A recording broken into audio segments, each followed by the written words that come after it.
अगर जर्मनी में कोई शोर मचाता है तो उसके घर आ जाती है पुलिस, लेकिन अगर कोई कैदी भागने की कोशिश करता है तो उसको कोई सजा नहीं मिलती।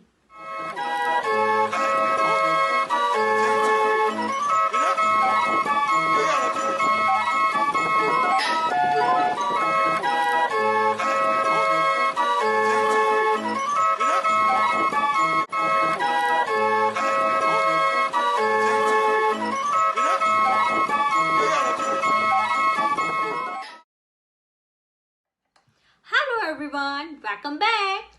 आज हम बताएंगे आपको जर्मनी के 16 ऐसे इंटरेस्टिंग फैक्ट्स जिनको सुनकर आपको मजा आ जाएगा। तो चलिए देखते हैं। उसमें सबसे पहले आता है एक अंधविश्वास। जर्मन कभी भी किसी को एडवांस में बर्थडे विश नहीं करते हैं। अगर आप किसी जर्मन को एडवांस बर्थडे विश करते हैं तो वो उसको बैड लक मानते हैं।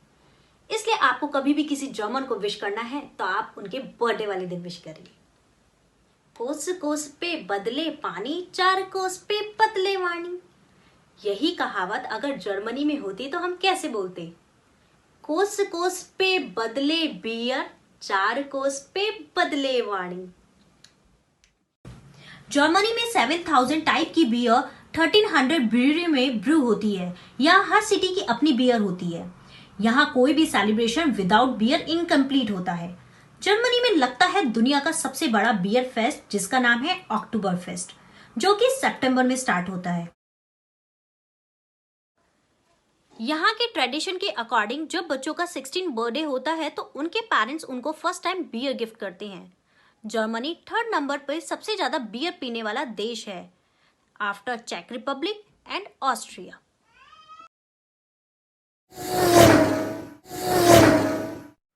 दुनिया में जर्मनी एक अकेला ऐसा कंट्री है जहां पर हाईवे पे कोई स्पीड लिमिट नहीं है। आप जितना मर्जी चाहे उतना फास्ट स्पीड पे ड्राइव कर सकते हैं। स्पीड लेस हाईवे होने के बाद भी यहाँ पर एक्सीडेंट रेशियो बहुत कम है, क्योंकि यहाँ सब ट्रैफिक रूल्स को स्ट्रिक्टली फॉलो करते हैं। और हाँ, अगर आप हाईवे पे ड्राइव कर रहे हैं और आपका फ्यूल खत्म हो जाता है तो वो एक इलीगल है। तो हाईवे पे ड्राइव करने से पहले आप अपनी गाड़ी का टैंक फुल रखें। वर्ल्ड वॉर सेकेंड के 75 साल बाद भी जर्मनी में हर साल अराउंड 5500 जिंदा बॉम्ब मिलते हैं। आप जर्मनी में स्वास्तिक यूज नहीं कर सकते किसी भी वे में। अगर आप जर्मनी आ रहे हैं तो इस बात का ध्यान रखिए कि आपकी किसी भी चीज में स्वास्तिक ना हो। अगर ऐसा हुआ तो आपको भारी फाइन पे करना पड़ सकता है, क्योंकि वर्ल्ड वॉर सेकेंड के बाद यहाँ पर स्वास्तिक बैन है। अगर आप जर्मनी में किसी की इंसल्ट करते हैं या मिडिल फिंगर दिखाते हैं तो उस बात का ध्यान रखिए कि आपको जेल जाना पड़ सकता है या हैवी फाइन भी देना पड़ सकता है, क्योंकि यहाँ एक लॉ है टू रिस्पेक्ट एवरीवन। तो अगर आप ऐसा किसी के साथ कर रहे हैं तो उस बात का ध्यान रखिए। एक बहुत ही अजीब फैक्ट है, यहाँ स्मोकिंग तो बैन है पब्लिक एरिया में, बट ड्रिंकिंग अल्कोहल लीगल है। आप सरप्राइज मत होना अगर आप लोगों को रोड पर अल्कोहल पीते हुए देखते हैं। अब आई खाने की बात। जर्मनी में 300 से ज्यादा टाइप की ब्रेड मिलती है। जर्मन का मेन फूड ब्रेड होता है, वो तीनों टाइम ब्रेड खाते हैं। यहाँ पर एक ब्रेड का म्यूजियम भी है और ब्रेड के अलावा 1000 टाइप की सॉसेज भी मिलती है, जिसमें करीवुर्स्ट और ब्राटवुर्स्ट फेमस है।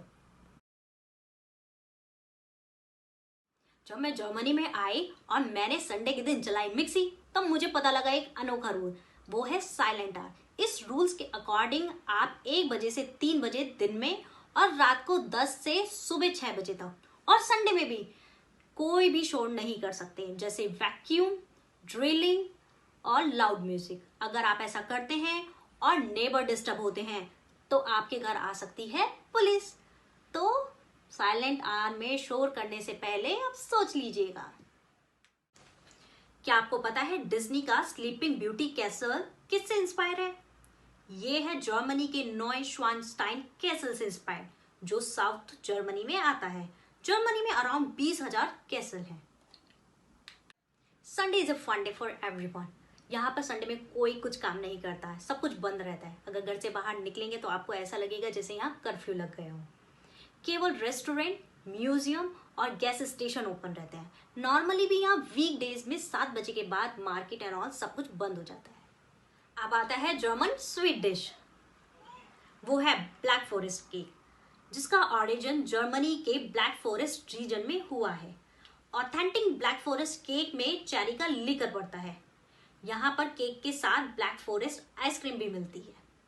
क्या आपको पता है जर्मनी में हैप्पीनेस एंड वेलबींग मिनिस्टर भी होता है, जिसका काम होता है ऐसे पॉलिसी और प्रोग्राम बनाना जिससे सब खुश रहें, और किसी भी कंट्री के लिए ये बहुत जरूरी होता है। हमारे देश में मर्सिडीज का अलग ही क्रेज है, बट जर्मनी में 90% टैक्सी मर्सिडीज की चलती है। और हाँ, जर्मन अपनी कार्स को लेकर बहुत सेंसिटिव होते हैं। अपनी कार को टच करवाना वो बिल्कुल पसंद नहीं करते हैं। आप में से बहुत लोगों को नहीं पता होगा कि फेंटा का ओरिजिन जर्मनी में हुआ था during second world war.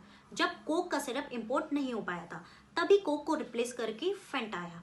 Germany एक अकेला ऐसा देश है जहां फेंटा का केक भी बनता है। इंडिया की फेंटा और जर्मनी की फेंटा में बहुत डिफरेंस है, टेस्ट में भी और कलर में भी। हर साल क्रिसमस डे पर हम क्रिसमस ट्री लाते हैं और उसको बहुत अच्छे से डेकोरेट भी करते हैं। क्या आपको पता है क्रिसमस ट्री का ट्रेडिशन कब और कहां से आया? यस, जर्मनी से, और वो भी 16th सेंचुरी में। Thanks for watching this video. If you like this video, like, share, comment and please subscribe my channel.